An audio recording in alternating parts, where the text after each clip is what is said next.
Sa pagpanaw ng horror actress na si Lilia Cuntapay, nagluksa ang kanyang mga kaibigan, kamag-anak at ang buong showbiz industry. Sa pakikiramay ko sa kanyang pamilya, ibinahagi rin nila sa akin ang mga gamit na naiwan ni Nanay Lilia. Ito ho ay, ang ganda ho ng itsura niya dito ha, naka-pink. Opo.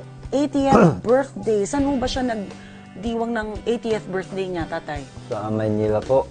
Ah, sa Maynila? Opo, pero hindi kami nakadalo. Oo. Ipinakita rin sa akin ni Kuya Gilmore ang pangkaraniwang isinusuot ni Nanay Lilia.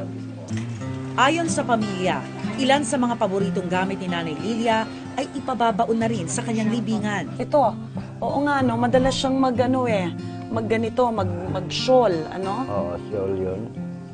Alala ko parang minsan, basta nakamahabang damit, tapos nagsushawl. Opo. Ayan yung isa sa mga damit ni Nanay Lilia. Mahilig ko siya talaga sa mga mahabang damit. Opo, lahat ng mga damit niya po ay mahahaba. Dito naman sa labas ng kanilang bahay, matatagpuan ang paborito puan ni Nanay Lilia. Po, pag umaga, fresh daw ang hangin. Ganun po. Kung minsan, ilalagay nila dito, tapos iikot-ikot lang doon.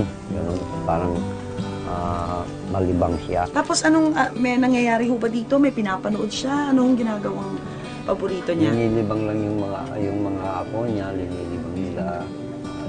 Joke, nagkakajokan sila. Ganun. Yung wheelchair ho, sino ho ang nagbigay niyan?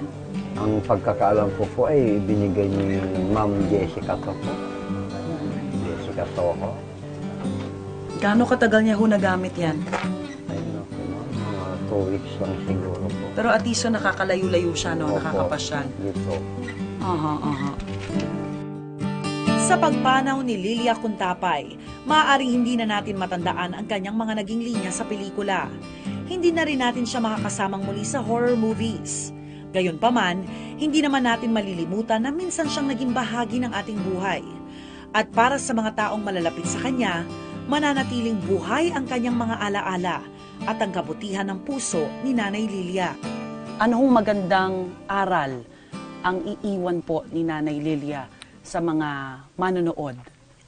Siguro po, ang magandang aral po lang na maiiwan o parang remembrance sa mama ko po ay yung pagpapaligaya